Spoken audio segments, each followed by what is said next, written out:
डिसेंबर 2024 म्हणजे संत गाडगे महाराज यांची पुण्यतिथी।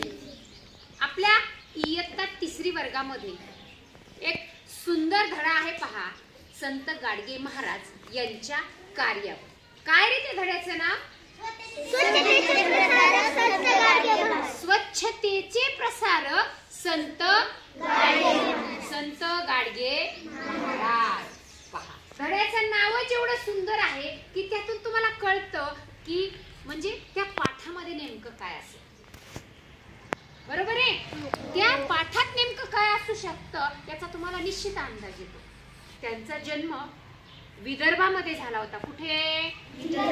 पण कुठे? जळगाव येथे झाला होता। म्हणजे तुम्ही धडा बिलकुल वाचलाय आणि तुम्हाला तो आत्मसात झालाय। त्यांचे वडील बालपणीच वारले होते, बरोबर आहे? म्हणून ते कुठे गेले होते?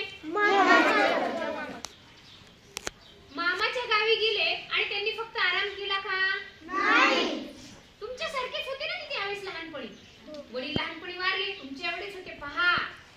पण त्यांनी फक्त खेळत राहिले नाही किंवा नुसत्या उड्या मारत राहिले नाही किंवा नुसते याला त्याला गप्पा मारत राहिले नाही। त्यांना लहानपणीच त्यांच्याही कष्ट करायची मामाच्या शेतात, मामाच्या गावी गेल्यानंतर। कारण वडील तर नव्हते, आपण काम केलं पाहिजे ही वृत्ती त्यांच्या आईकडून शिकले पहा। की त्यांची आई पण मामाच्या गावी गेल्यावर खूप काम करायची, मग ते पण आई सोबत काम करायचे पहा। आपण पण आपली आई जे काम करते ते पाहतो की नाही? आणि मग ते आपल्याला पण करायची इच्छा होती का करावं असं वाटतं। तसं गाडगे बाबा म्हणजे त्यांचं लहानपणीचं नाव काय होतं बरं? डेबू। हा, डेबू। लहानपणीपासून कामाची आवड त्यांच्यामध्ये निर्माण झाली। काम करायचं म्हणून करायचं आणि संपून टाकायचं अशी वृत्ती त्यांच्यात नव्हती। बघा, कामाची आवड असणं आणि ते काम पूर्ण कसं करायचं याची मनापासून असलेली वृत्ती ही फार महत्त्वाची असते। एखादं काम जर आपण मनापासून केलं तर ते काम कसं होतं रे? छान होतं, चांगलं होतं। आणि तीच वृत्ती संत गाडगे बाबांमध्ये होती, या बालपणीच्या डेबूमध्ये। मग डेबू मनापासून काम करायचा आणि ही वृत्ती त्यांच्या अंगात भिनली। पुढे हळूहळू ते मोठे झाल्यानंतर त्यांना कशाचाच मोह झाला नाही। हे घर, हे दार, ही धन, ही संपत्ती अजिबात नाही। सगळं सोडलं आणि ते समाज कार्यासाठी निघाले। राहणीमान तर त्यांचं अगदी साधे। काय घालायचे रे ते? लुंगी घालायचे, फाटका सदरा, पण स्वच्छ, नीटनेटका। फाटका असायचा पण कसा असायचा? आपण पण नेहमी शाळेत आल्यावर म्हणते की नेहमी स्वच्छ कपडे असले पाहिजे, स्वच्छ बेल्ट असला पाहिजे, स्वच्छ टाय असला पाहिजे। तसं त्यांना अंगातच बालपणापासून स्वच्छतेची सवय होती पहा। स्वच्छ फाटलेला जरी असला तरी स्वच्छ सदरा घालायचे, लुंगी घालायची, हातात काठी असायची आणि त्याच्यासोबत एक काय असायचं? गाडगं असायचं। काही नव्हतं त्यांच्याजवळ जास्त, तेवढंच घ्यायचे आणि बाबा या गावावरून त्या गावावर निघायचे। आयतं खाण्यासाठी नाही, स्वतः कष्ट करायचे। कोणालाही म्हणालं की मला दे बाबा अर्धी चक्कर भाकर, तरी लगेच एखादा म्हणायचा का रे एवढा धड धाकट आहेस आणि आयतं खायला मागतोस? ते बाबांना आवडत नव्हतं। मग त्यांचं काहीही काम करून द्यायचे गाडगे बाबा। कोणतंही दे बाबा, दे मला कोणतंही काम, मग मी काय करतो? मी काम करतो आणि मग मला ती अर्धी चक्कर काय तुला भाकर द्यायची तर दे, मग ते गाडगं पुढे करायचे। गावाच्या गाव झाडाचे खराटे, कुठेही गेले की टोपलं आणि खराट हे त्यांच्या सोबतच असायचं। भजन म्हणायचे, गोपाला गोपाला देवकी नंदन गोपाला, हे त्यांचं आवडतं भजन होतं। भजन म्हणत म्हणत भजन म्हणत म्हणत खराट्याने गावाच्या गाव स्वच्छ करायचे। बघा, आपण काय म्हणतो, मी कशाला झाडन ते, मी कचराच नाही केला, तो काय माझा वर्ग आहे का मी कशाला झाडायचा? आपण आपल्या पुरतं पाहतो, बाबांनी आपल्या पुरतं नाही पाहिलं।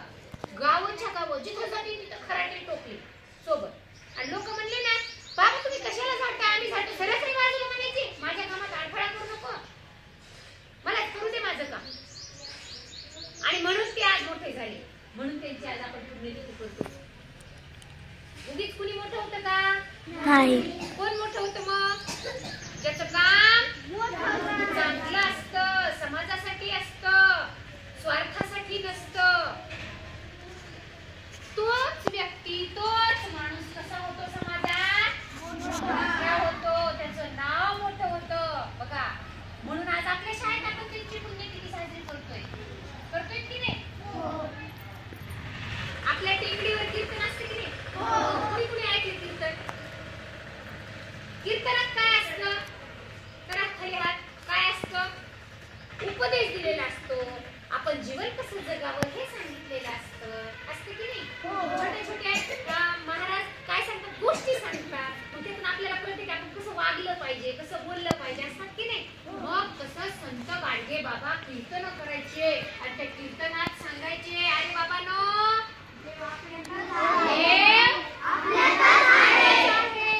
दुसरीकडे देव काय करू नका शोधू नका मनापासून स्वतःवर प्रेम करा स्वच्छ राहा इतरांनाही मदत करा रंजलेल्या गांजलेल्यांना मदत करा त्यांची सेवा करा खरा देव आहे देव माणसात आहे दगडात नाही जेव्हा एखादी व्यक्ती आजारी पडते तेव्हा लोक पूर्वीच्या काळी कोंबडे बकरे कापायचे बळी द्यायचे बाबांना ते आवडत नव्हतं चिडायचे बाबा अरे एखादा जीव गमून आपला जीव कधी सुखी होणार आहे का असं सांगायचे बाबा ओरडून त्यांना ते बिलकुल आवडत नव्हतं दवाखाना करा हॉस्पिटल मध्ये जा नीट व्हा कोंबडे बकरे बळी देऊ नका कारण तो सुद्धा काय आहे जीव आहे तो पण जीव आहे ना मग त्याला का तुम्ही मारता त्याला मारून आपण कशाला सुखी होणार असा प्रसार करायचे गावोगावी जाऊन आयुष्यभर त्यांनी लोकांची सेवा केली पाणपोया काढल्या जिथं पाण्याची टंचाई तिथं पाण्याची सोय करायची अपंग एखादा व्यक्ती दिसली की त्याला मदत करायची गोरगरीब असली की त्याला जे हवं ते द्यायचा त्यांचा प्रयत्न असायचा नेहमी आणि म्हणून संत गाडगे बाबांनी शेवटपर्यंत त्यांच्या कीर्तनातून त्यांच्या कार्यामधून एक समाजाला दिशा देण्याचं काम केलं पहा म्हणून आपण तिसरी वर्गामध्ये स्वच्छतेचे प्रसारक कोण संत गाडगे बाबा हा पाठ पाहिला त्यामध्ये छान छान त्यांचे अनुभव पाहिले आणि या पद्धतीने पुढे ते आजारी पडले भाजी भाकरी जे असेल ते खायचे संत गाडगे बाबा राहणं साधं पण विचार मात्र उच्च बघा साधी राहणी उच्च विचार बने हमारा हृदय उदार आपली राहणी त्यांचं राहणीमान साधं होतं पण विचार मात्र कसे होते मोठे होते स्वार्थाचा विचार नाही केला फक्त माझ्यापुरतच करायचं असा विचार त्यांनी कधीच केला नाही पूर्ण समाजाचा विचार केला चांगले विचार समाजाला दिले माणसात देव शोधणारा संत म्हणून संत गाडगे महाराज यांची ओळख आपल्याला पाहायला मिळते तो ठसा आपल्या प्रत्येकाच्या मनावर आहे आज म्हणून आज त्यांच्या पुण्यतिथी निमित्त पुन्हा एकदा त्यांच्या चरणी विनम्र अभिवादन करून मी या ठिकाणी